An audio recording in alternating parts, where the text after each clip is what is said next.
Chers amis, bonjour, heureux de vous retrouver sur 613 TV depuis Yerushalayim, grâce à Dieu et comme d'habitude. Le sujet que j'ai choisi aujourd'hui, bien sûr, l'ensemble des sujets que nous choisissons et nous traitons ici ne peuvent être traités de manière exhaustive, c'est-à-dire pleinement et entièrement. Mais nous essayons simplement de vous donner le goût de la chose et de savoir qu'il y a un au-delà de ce que nous pouvons expliquer et tenter d'expliciter.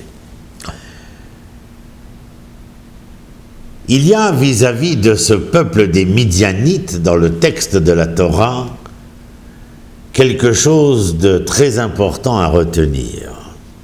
La guerre contre Midian, dans le livre de Bamidbar, eh bien, est conséquente de ce que Midian engage vis-à-vis d'Israël.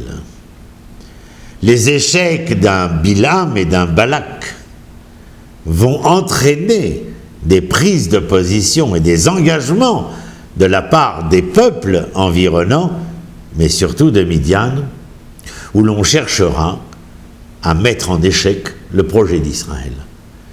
Par quoi? Vous vous rappelez, l'idolâtrie, le Baal Péor, cette espèce d'idolâtrie où l'homme ressemblait plus à une bête qu'à un homme lorsqu'il vidait ses entrailles au-devant des idoles.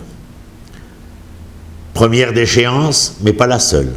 La deuxième déchéance, une déchéance sexuelle provoquée par les filles de Midian, de Moab, bien entendu, qui vont essayer d'entraîner Israël dans la débauche totale. Et nos sages disent que si les explorateurs ont diffamé la terre d'Israël par leur orgueil, Gava, il n'y a pas à s'étonner que quelque temps plus tard nous tombions dans la ta'ava, c'est-à-dire dans l'envie d'avoir envie. Et l'envie d'avoir envie, ce n'est pas simplement une chanson de Johnny Hallyday. C'est dans la réalité de l'histoire tanachique la débauche. Parce que je ne désire rien concernant mon devenir, mais je n'ai que envie d'assouvir mes envies. Et l'Éternel va demander de venger Israël. Moshe change un peu la donne, parce que Moshe va lui dire qu'il faut venger l'Éternel. L'Éternel dit qu'il faut venger Israël, parce que Israël a été mis à bas, c'est-à-dire presque au banc de l'humanité tant attendue de lui. Mais Moshe reprend la chose en disant que l'Éternel exige, que lui dit aux enfants d'Israël qu'il faut venger l'Éternel. Ça veut dire quoi, venger l'Éternel? Ça veut dire, pour Israël, réaliser ce pourquoi Israël a été choisi, le projet divin. Faire d'Israël et à travers Israël de l'humanité ce dessein EIN dont l'Éternel attend tant, c'est-à-dire que, bien tout simplement, comme nous l'avons dit dans une autre émission, le loup et la brebis peuvent être gambadés ensemble, les épées deviennent des socs de charrue, etc. Tout ce qui est écrit dans Yeshayahu. Un monde meilleur, un monde où nous trouvons une ère de repos, une sérénité. Et me direz-vous, pourquoi se venger sur Midian alors que Hod, Sichon, Canaan n'ont rien à envier à Midian? Ils ont aussi agressé Israël. La haine d'Israël n'appartient pas, n'est pas l'élément clé appartenant à Midian. Non, les peuples dans leur ensemble, sont ainsi à vouloir éliminer Israël, parce que en éliminant Israël, on élimine le dessein divin, c'est-à-dire le projet divin, le fait de faire en sorte que voulez-vous, que les hommes trouvent une ère de repos? C'est absolument impossible. Nous avons besoin de pouvoir, de force, de domination, même si pour cela nous devons agresser, exterminer, annihiler. Israël est un, comment dirait-on dans le langage populaire, est un os en travers de la gorge. Rappelez-vous ce qui s'est passé dans ce livre de Shmuel au chapitre 17, lorsque l'armée de Shaoul se trouve à Emek Haéla, dans la vallée de Héla, elle sur une colline, cette armée d'Israël, face à une autre colline où se trouve l'armée philistine. Et voici que parmi cette armée philistine, un géant bâti comme je ne sais trop quoi, armé des pieds à la tête d'une véritable armure, s'avance avec un bruit infernal et provoque Israël. Cherafti et marachot Israël. Oui, je vous insulte à vous, Israël, je me moque de vous, je me fous de vous et de ce que vous représentez. Je cherche inexorablement à en finir avec vous. Quand je dis je me fous de ce que vous représentez, c'est pas que cela ne m'intéresse pas, bien au contraire, cela m'intéresse énormément. C'est la raison pour laquelle je veux en finir avec vous. Car je me fous de ce que vous représentez, c'est-à-dire que je n'accepte pas ce que vous voulez représenter. Et j'ai besoin de vous réduire au silence. Une provocation de la part de Goliath qui est absolument insupportable. Essayez d'imaginer l'armée d'Israël dans cette vallée de Héla, Emek Haéla, et personne ne bouge, personne ne répond. Cela va durer, cette honte, cette retenue tellement impossible à supporter va durer pendant 40 jours. 40 jours, les enfants d'Israël se trouvent acculés dans cette crainte de la confrontation. Et tout d'un coup, véritablement comme absolument inattendu, apparaît le jeune David qui a l'air fermement décidé.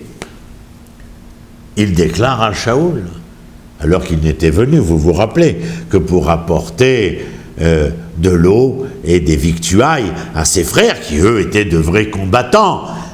David est un berger, un harpiste, un petit rouquin qui roucoule auprès de ses troupeaux, mais bien loin d'être un véritable guerrier.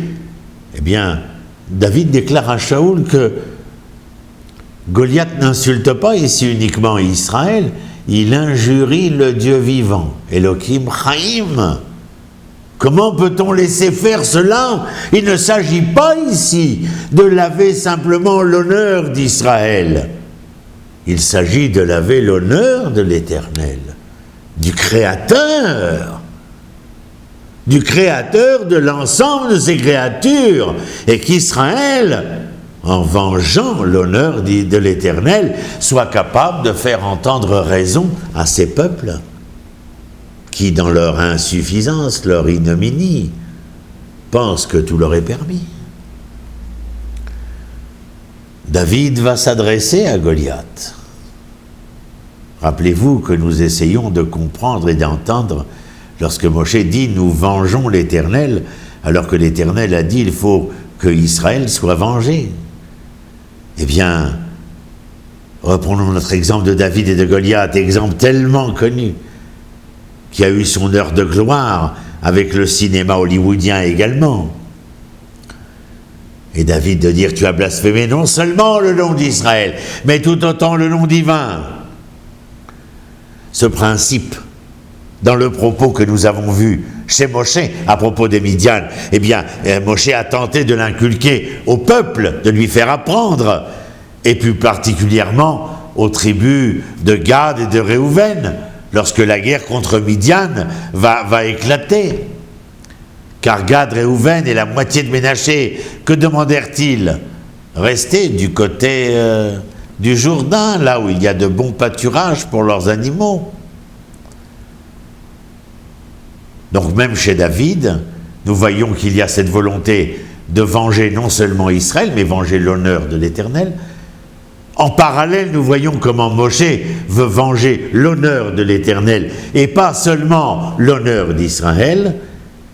Et lorsqu'il est confronté à la demande des tribus de Réhouven et de Gad, de ne pas traverser le Jourdain et de rester dans les pâturages qu'ils viennent de découvrir dans ce que nous appelons aujourd'hui la Transjordanie, eh bien, avec tous les problèmes qui sont inhérents à cette demande, bien entendu, Moshe dit, vous n'y pensez pas. Vous dans vos champs et vos frères à la guerre, comment est-ce possible? Rappelez-vous que notre sujet, c'est non seulement l'honneur d'Israël, mais venger l'honneur de l'Éternel. Ou plutôt, ne parlons pas de vengeance. Honorer Israël et honorer l'Éternel. Vous n'y pensez pas. Vous resteriez dans vos champs et le reste des tribus, vos frères, iraient à la guerre, iraient combattre. Bien sûr. Après avoir entendu cette remontrance, non pas inopinée, mais voulue par Moshe, eh bien Réhouven et Gad vont rejoindre les enfants d'Israël et traverser le Jourdain. Même s'ils laissent des femmes, des enfants, les troupeaux en Transjordanie, avec des hommes pour les garder, le gros de la troupe suit Israël pour combattre et conquérir la terre d'Israël, raison pour laquelle nous sommes sortis d'Égypte. Et Moshe va se réjouir, bien sûr, après avoir obtenu une telle réponse, il va les ramener auprès de lui.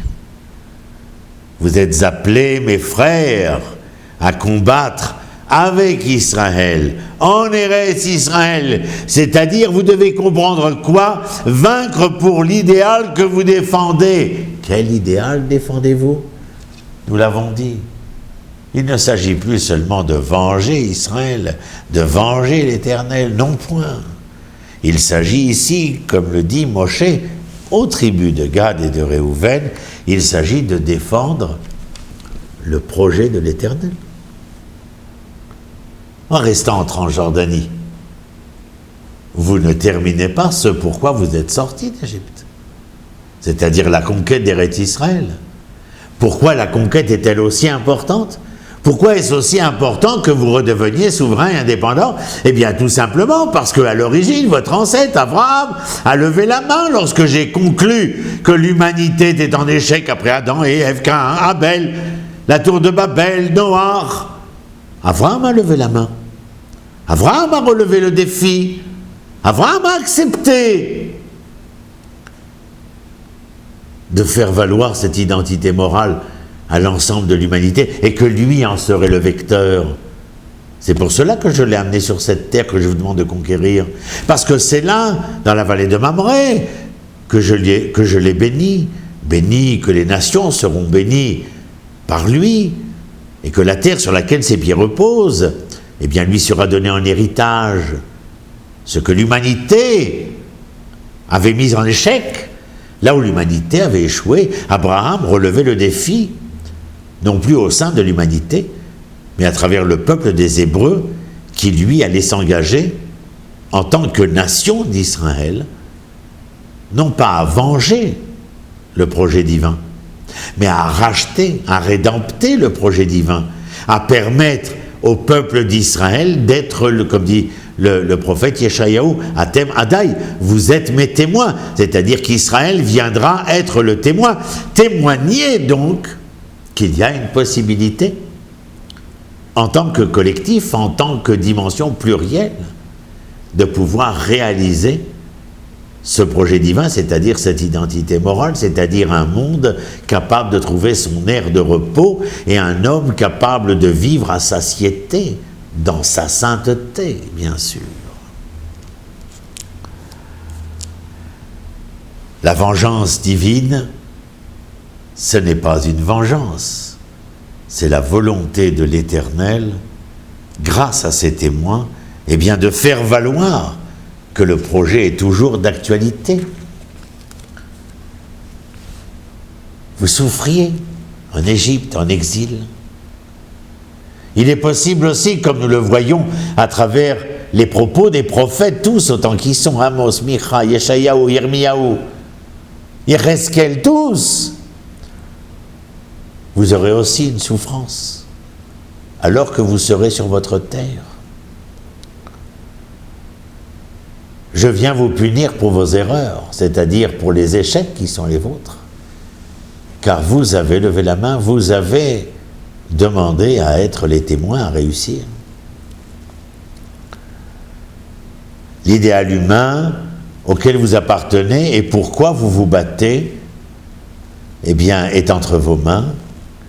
Lorsque vous combattez Midian, qui vous a amené au Avodah Zara, qui vous a amené à la débauche, c'est-à-dire que Midian, plus qu'aucun, avait été capable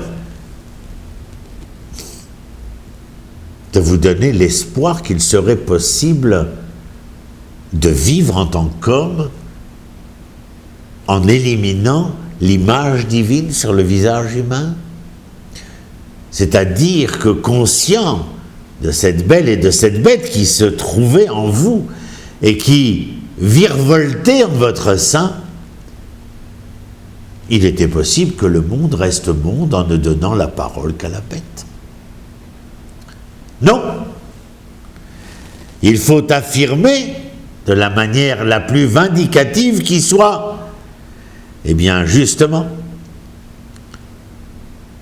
vous allez combattre Midian, non pas parce que vous vous vengez, mais parce que vous luttez contre la représentation de l'humanité chez Midian.